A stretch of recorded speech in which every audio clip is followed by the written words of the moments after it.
So there's a big picture to life that we have no clue about. That's the first step in understanding how dua works. It's a leap of faith even before we've made the dua. And the big picture asks us to submit, which is Islam, submit in salamti, submit in peace with the fact that we are human, which is why I remember Alif Lam Mim, you know nothing. Let's begin with the fact, our faith begins with the fact. First of all, of course, it begins with the dua, which is Alhamdulillah, Auzubillah Minash Shaitanir Rajeem, Alhamdulillah Rabbil Alameen. And after that dua, because that dua is dua of guidance, dua of benefit, after that dua we make, what is the first thing that we're asked to submit to? When you come into the universe of Allah, जब आप अल्लाह के घर के अंदर आते हो, what are the do's and don'ts? किसी के घर में जूते उतार के आना होता है, किसी के घर में जैसे हम लोग अपने राइडर्स पे कहते हैं कि बेल ना बजाना. We have different do's and don'ts of the house, right? Which is very usual when you're visiting. So Allah Ta'ala is like, when you come to my house, first of all, submit to the fact that you don't know anything. Alif Lam Mim. And after that, the rest of the story begins.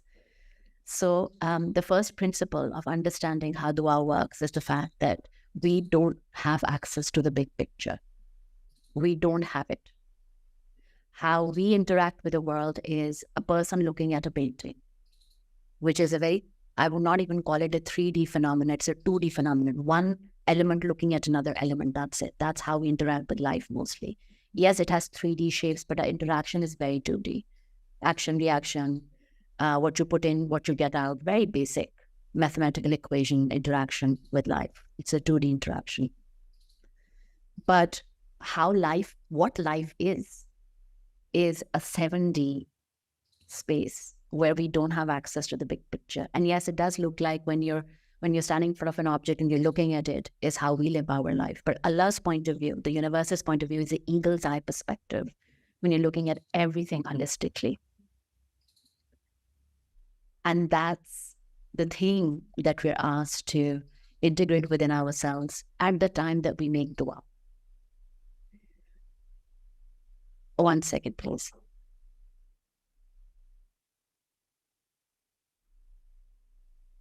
So that's the thing that we're asked to integrate within ourselves at the time that we make dua, that we don't know anything. We don't have access to the big picture. And a very beautiful, strong reminder of that is in the surah that we're asked to read continuously every Friday. And the benefits of reciting this surah specifically on Friday are immense and have been verified in hadith multiple times, which is Surah Kahf. And I just want us to go back and the greatest lesson, one of the great lessons that the surah has for us is sometimes things will happen in our life that we don't know the wisdom of. And the word wisdom is the key ingredient here. Sometimes things will happen in our life and in the life around us that we do not have the access to, we do not know the wisdom of. Not that they will happen just because they happen, because it's all chaos, it's all crazy, and there's no plan, and it's just darkness here. No. As people of faith, we're asked, sometimes we don't have access to the wisdom of that situation or the wisdom of that circumstance. And a beautiful reminder of that is the meeting of Hazrat Musa with Khizr in Surah Kahf. And I love how Khizr introduces himself to Musa. And he says, what is that? It says 60, I think I wrote it down. Yeah, it's verse 68 in Surah Kahf. And he says, so when, they're negotiating at the beginning of their journey, they're negotiating. And Khizr is saying, you will not have the patience to walk with me and to be with me on the journey. And Hazrat Musa was saying, no, absolutely. I will display patience like I've never displayed before. And we all know about Hazrat Musa. And the reason why so many of us actually relate very well to him, because he's impatient. He is stubborn. He displays very human emotions of anger. He killed a man. And then he is extremely insistent on Allah making himself appear to him because he's not going to just look at like, and he's his prophet. So he's very human. He's like, अच्छा अगर आप अल्लाह हैं तो मुझसे बात करें, मुझे दिखाएं कि आप कौन. So all of these elements are very, very strongly embedded in Hazrat Musa. And to him, Hazrat Musa is like, I will show you patience. But you know what Hazrat Khidr says? He said, how can you be patient? And this is verse 68. وَكَيْفَ تَصْبِرُ عَلَى مَا لَمْ تُحِطْ بِهِ خُبْرًا. How can you be patient with what is beyond your realm of knowledge? From the very onset, Hazrat Khidr has told Hazrat Musa that it will be very, very difficult for you to be patient, because he's already given him a hint that what you're going to be asked to be patient in and through is something that is beyond your realm of knowledge. That is when we are asked to be patient, not with things that we understand, but things that we do not understand, but believe that those in our not understanding does not mean that those things are not of benefit. We don't understand, and so we rephrase that. It's not like we don't understand those things. We don't understand the wisdom of that thing. When we say, I don't understand something, or why this is happening in my life, why I'm not getting what I want, why I'm in this place of struggle and have been for years, when I don't understand it, it makes us feel helpless. It makes us feel pushed down. It makes us feel like we are the loser, that there is no way out, that we've already lost, there's no help, and that it's all chaos and it's all darkness. But when we rephrase, it's like, okay, I do not understand the wisdom of this moment, of this situation in my life. Look at the energy that we're employing. What we're saying is the first principle, of course, the situation has some benefit that I may not be able to understand, because wisdom means that it is of benefit. Wisdom always comes with khair. Wisdom always comes with benefit. So the first thing that we're saying, I may not be able to understand the situation, but I know that it has some wisdom in it. And Allah Ta'ala, and then you make the dua, it's like, Allah Ta'ala, help me receive the wisdom of this moment with ease and with khair. And open my heart so that I may be able to receive it. Because मेरी ही आँखों के आगे जो है blinders लगे हुए होंगे, that I'm not being able to receive the wisdom. और अगर एक situation persistently मेरी जिंदगी में है, तो ये तो नहीं हो सकता कि उसकी wisdom नहीं. ये तो नहीं हो सकता कि उसकी wisdom नहीं. So I am the one with blinders on my eyes. So help me receive the wisdom of this moment. Help me take off these blinders so that I may be able to receive the wisdom. So that's the first principle. Of even before we have raised our hands to make dua, that there's a wisdom that we're not being able to receive. And Ya Allah, open my heart so I may be able to receive it. The second part of it is, I want us to understand what dua means. Because we're asked to believe, and we've been conditioned to believe, that dua is a granting of wishes. It's a magic wand. When you make dua, you will get what you want. The actual meaning of dua is to call out. Subhanallah. The meaning of dua, the lexicon of dua, nida, awaz di, right? Dua, dawa, you call them. So the lexicon of dua is to call out. So the entire purpose of making dua is to make dua, not to receive what you're making dua for. Subhanallah, do you see that? The entire purpose of making dua is to raise our hands and to return to Allah. It is a form of returning to Allah. It's a form of establishing our connection back with Allah. It is an affirmation of the fact. The purpose of dua is the affirmation of the fact, I am your slave, Ya Allah. And I call out to you. I call out to you. I connect with you. I reach out to you. That, in fact, is the only purpose of dua. So the fact, or when we say that I have made the dua about this so many times, and why are things not changing in my life, and why are things not happening? The reason why you asked to make dua is the act of establishing your rabta, your connection back with Allah. And what is in that dua can work on multiple ways. The first one is you will receive what you want. Why will you receive it? Because it is of benefit to you. Remember, the first principle, even before dua, is whatever is happening in my life is of benefit to me, has wisdom in it. What is not happening in my life is of benefit and has wisdom in it. So the first part of dua is you will receive what you want because it is of benefit to you. The second part of the dua is you will not receive what you want because it is of benefit to you, but you will receive something better in its return. So la ilaha inna lillahi wa inna ilaihi raji'un. Allahumma ajini musibti wa akhlifni khairan minha. Give me something better in return of this musibat. Give me something better in return.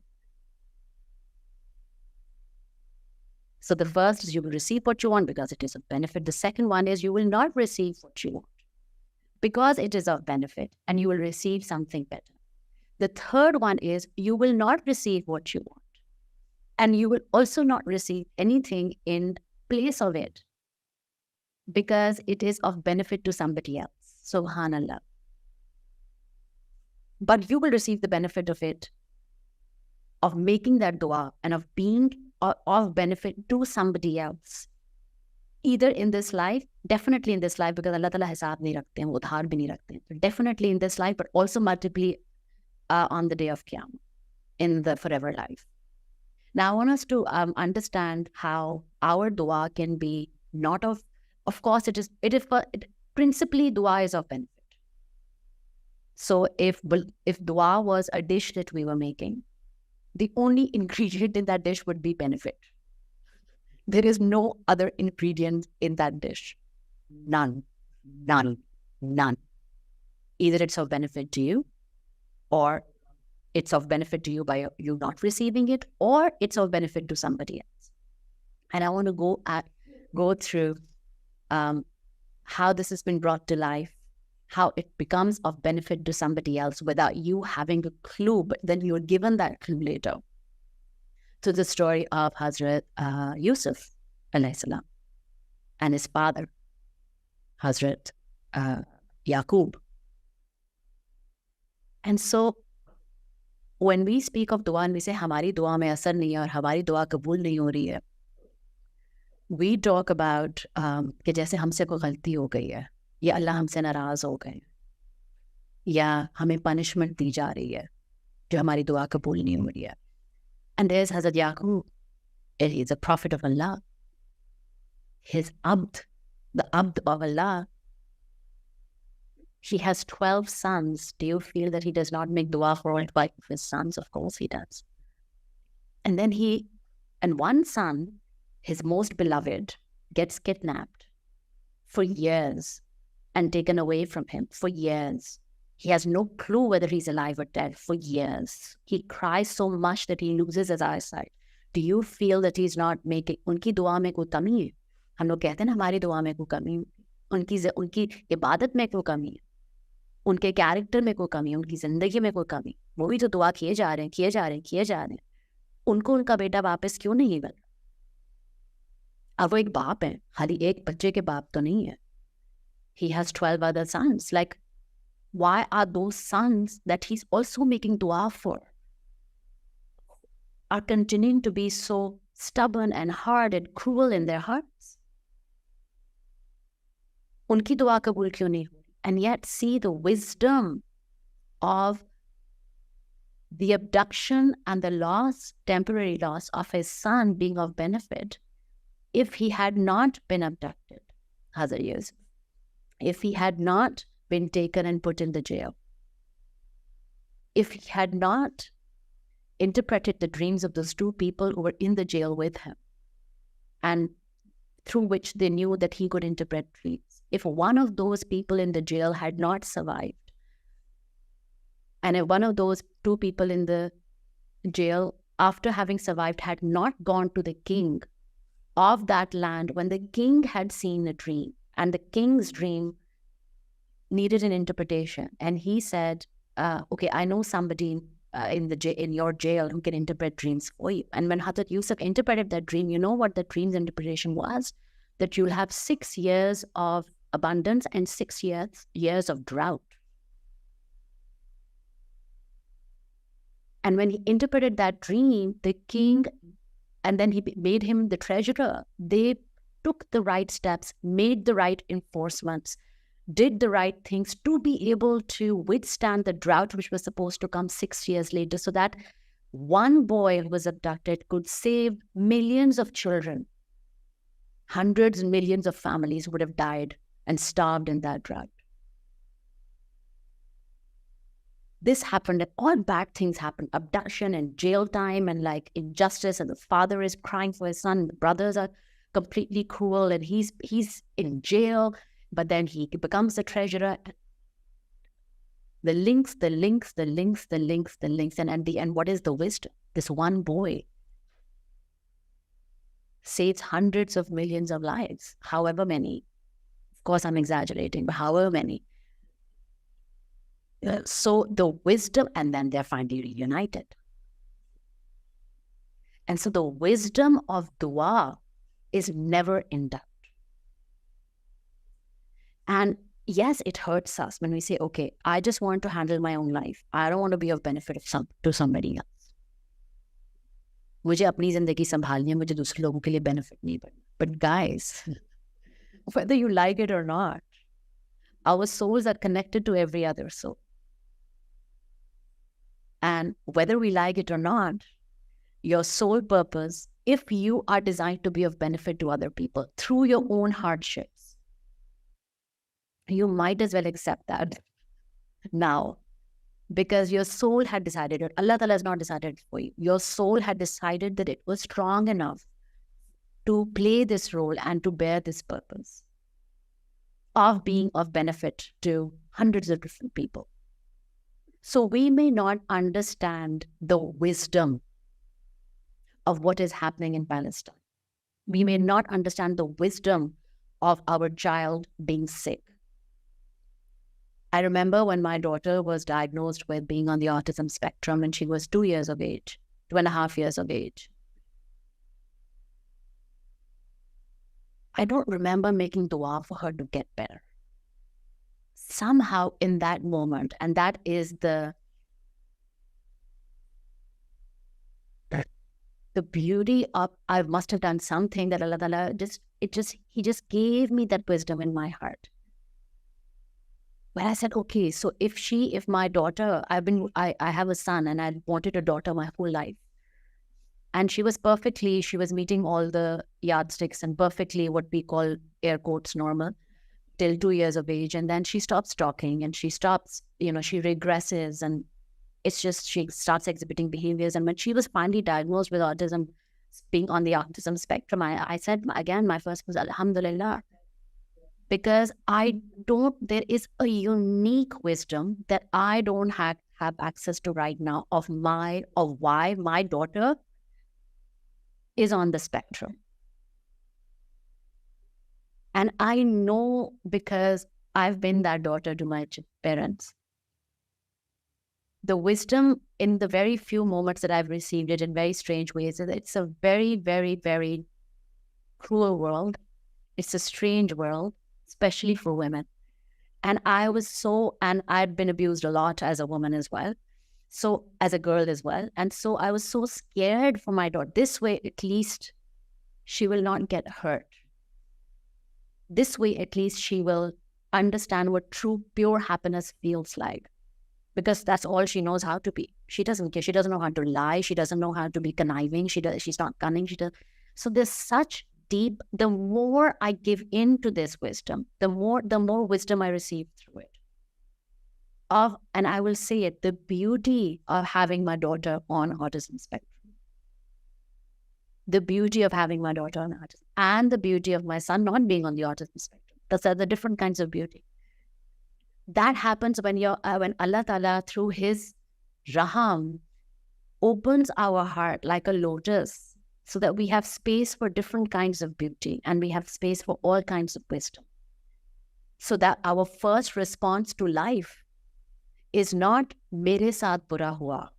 Our first response to life as people of faith, people who know their Allah, our first response of life cannot be, "Hi, main bechari." the first response to life is, I feel so bad. I feel so overwhelmed. I feel so overwhelmed. Ya Allah, help me receive the wisdom of this moment.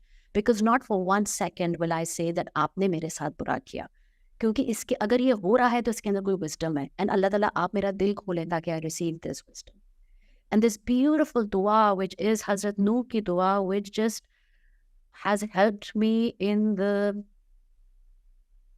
terrifying times.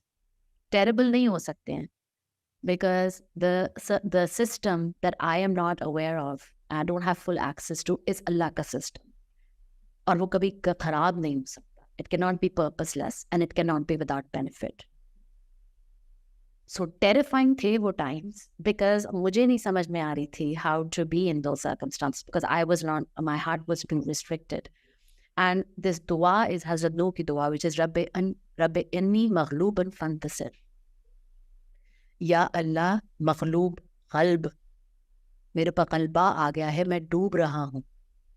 रब्बे अन्नी मगलूबन, इन्नी मेरे अंदर, मेरे ऊपर कल्बा धावी हो गया, मैं डूब रहा. Fantasir, help me. And I feel that I may have spoken about this in my earlier and probably my Ramzan sessions, where the visual that comes to me is this drowning person, और जिसका सिर्फ एक हाथ ऊपर रह गया है सतह के ऊपर, बाकी सब, उसका जिस्म, उसका दिमाग, उसकी आंखें, उसका नाक, सब कुछ पानी के नीचे है, उसका हाथ ऊपर रह गया. रब्बे अन्नी मगलूबन फंतसिर दुआ. He called out to his Rabb, मैं डूब रहा हूँ, help me, fantasir.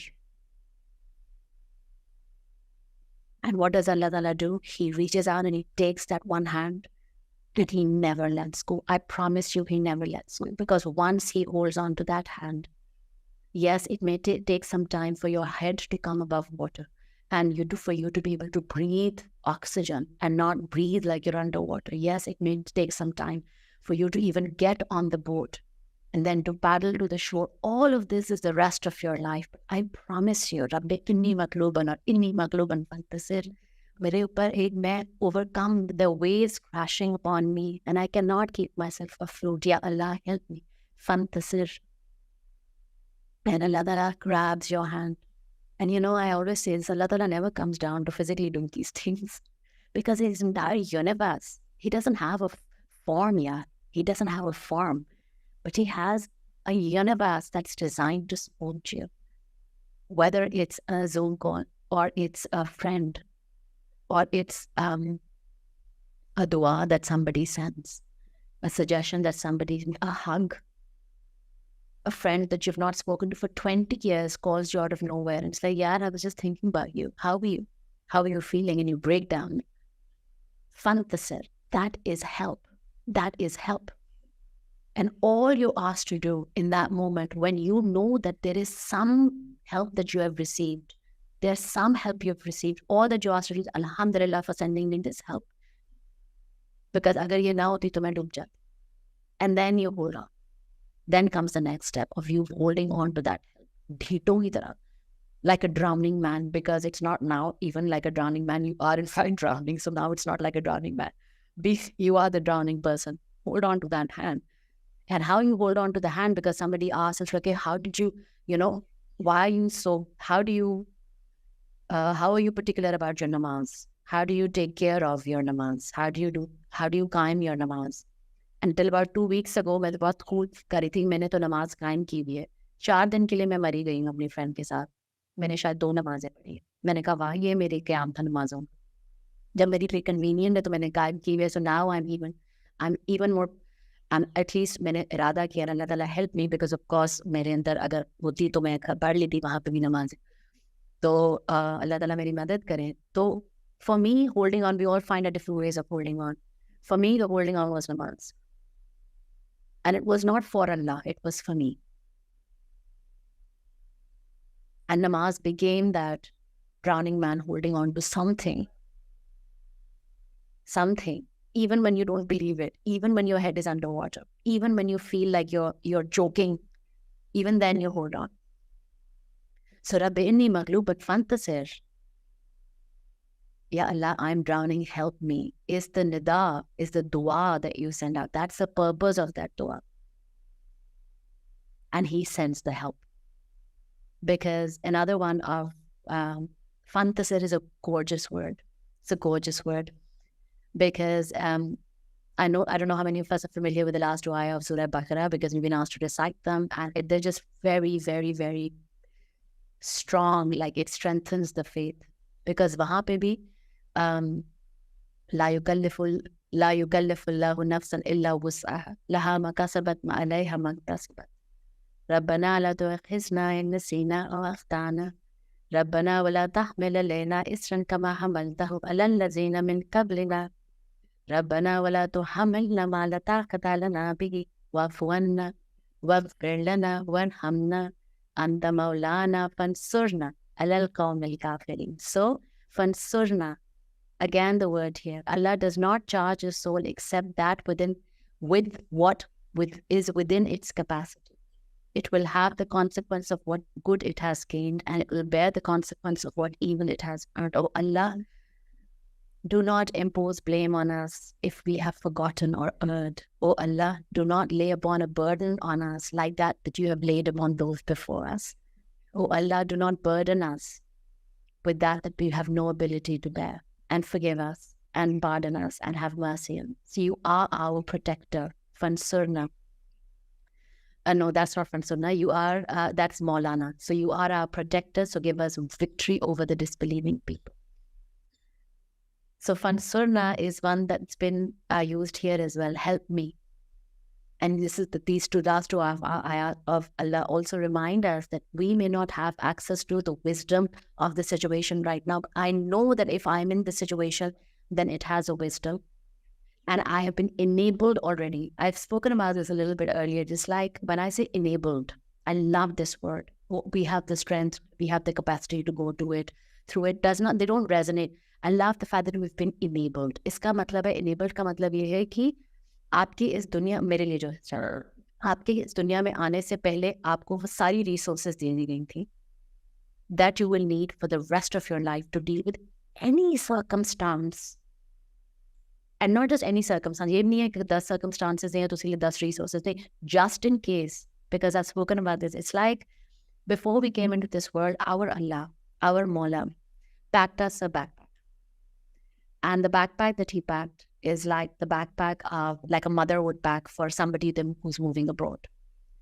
वो हमेशा overpacking होती है. ये ना हो जाए, फिर ये ना हो जाए, फिर ये ना हो जाए, फिर तुम ये स्वेटर भी रख पाए, वहाँ पे तो सर्दी नहीं होती, पर फिर भी स्वेटर भी रख लो, ये देगची भी रख लो, ये तुम्हारी फेवरेट देगची, इसमें ज़्यादा अच्छी नूडल्स बनते हैं. Like strange things a mother will pack. Not just for where you're shifting to, but for all the eventualities that you may never ever have to face. That's the way a mother packs your suitcase, my love. And ये 70 माओं की बात हो रही है इस वक्त, उससे भी ज़्यादा, because we don't have the capacity to. तो उन्होंने कहा 70 तक गेम ख़त्म करते हैं. अल्लाह ताला ने कहा for your limited understanding. उन्होंने हमारा suitcase pack किया for this life. How can it be? And that's how we've been enabled. And each mother knows their child, so they pack the suitcase differently. अगर दो बहन भाई एक साथ भी कॉलेज जा रहे हैं, भाई का suitcase अलग होगा, माँ बहन का अलग होगा, हालांकि माँ वही है. That is how uniquely and perfectly in a super customized way we've been enabled by our Allah Ta'ala who's packed the backpack. So when we recite this dua, we are reminded of the fact that there is no way, there is no way. Even if my limb gets amputated, there is no way. First of all, there is a wisdom here. Yes, I will mourn it. Yes, I will have grief. All of those are human emotions.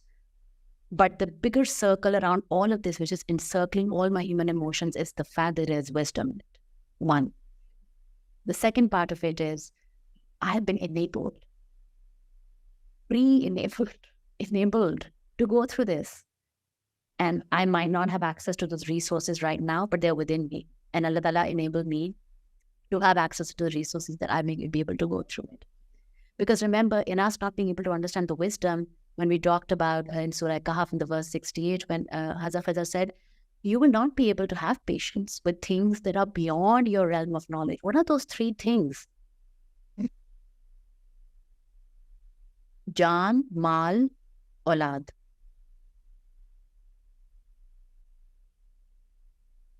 These are the three things that Allah Ta'ala has promised to test us through, right?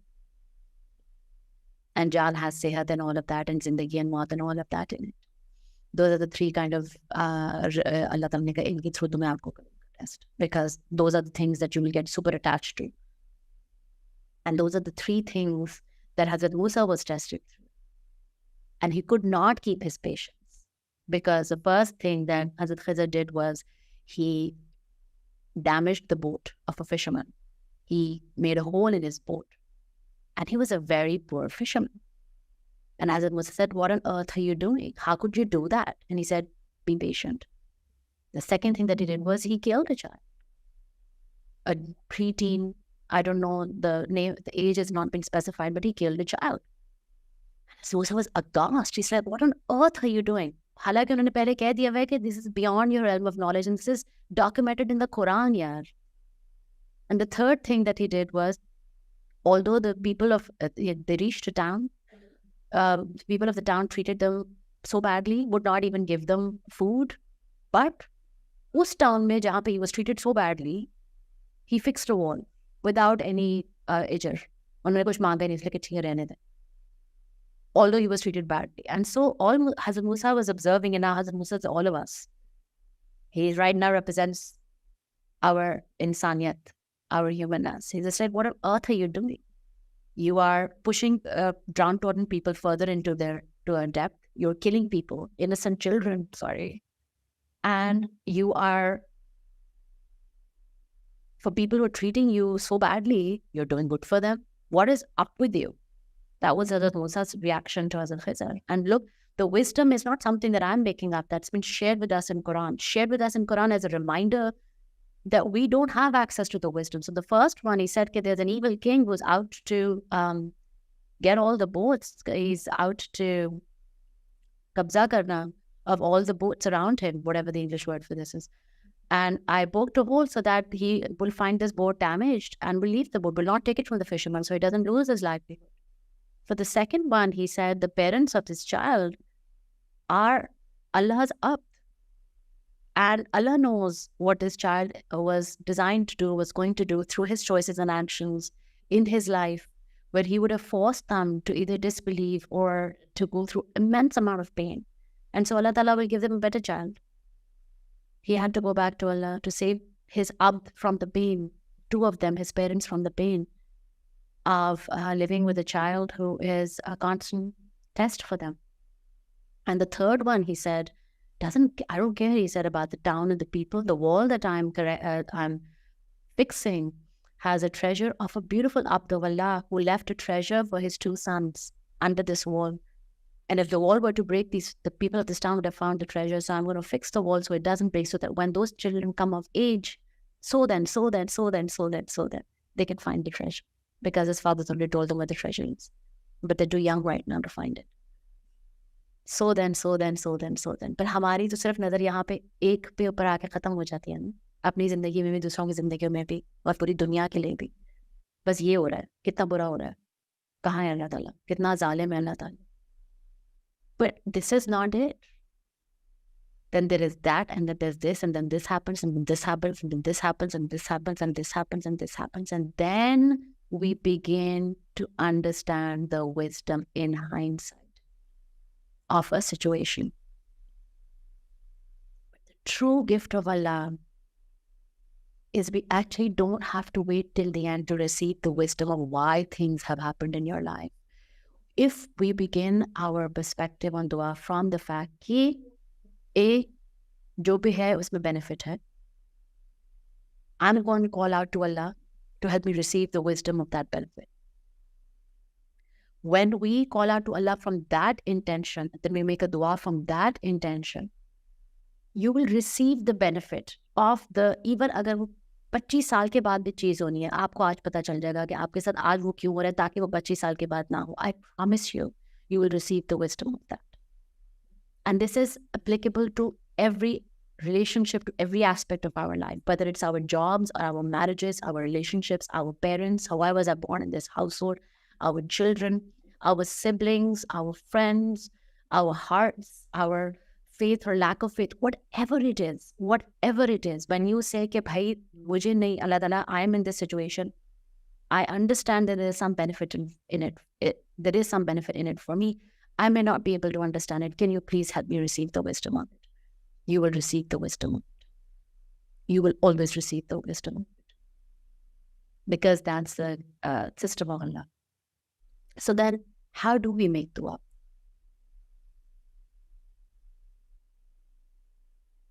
We understand who we're making dua to, who has access to the big picture, and we don't. And yes, make dua, then call out to him, make dua, call out to him from a place of, hey, Allah Ta'ala, mujhe ye chahiye. But what I've at least kept for myself, and I've found that that's freed me a lot, is I've stopped asking for specifics.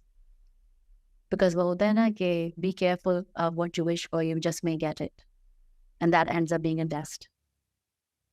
So I've stopped asking for specific. मुझे ये चाहिए और यहाँ चाहिए और ऐसे चाहिए और वहाँ चाहिए और इतना चाहिए. So I've stopped making dua in that way. My dua is Alhamdulillah Rabbil Alameen. For specific dua, for specific people, Alhamdulillah Rabbil Alameen. Even if somebody is sick, I say Alhamdulillah Rabbil Alameen for them to be thriving in their mind, body, and heart. Now, why do I say that? It's because I may not be able to see yet how they are thriving in their own way and what benefit they're receiving through this disease. But I believe that this is the wisdom and this is the benefit they're receiving through the disease, and they are going to continue to thrive more and more and more and more.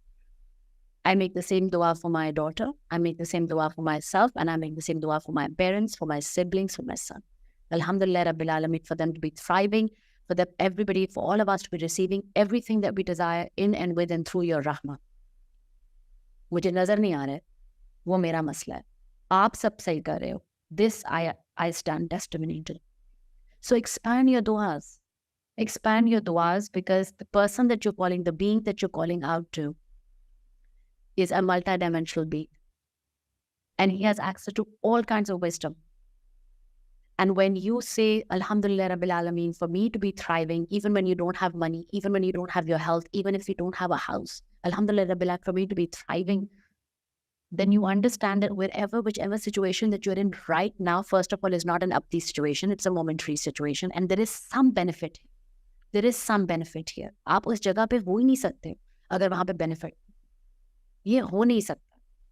अब वो benefit क्या है कि आपने कोई चीज़ release करनी है, आपने कोई विजडम सीखनी है, आपने कोई हुनर सीखना है, कोई चीज़ जो आपके कोई अटैचमेंट रिलीज करनी है, कुछ ना कुछ है.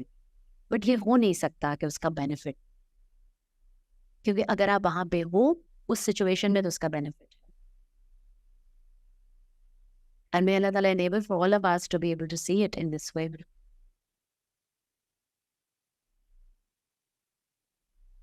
I feel like that may be it actually for today.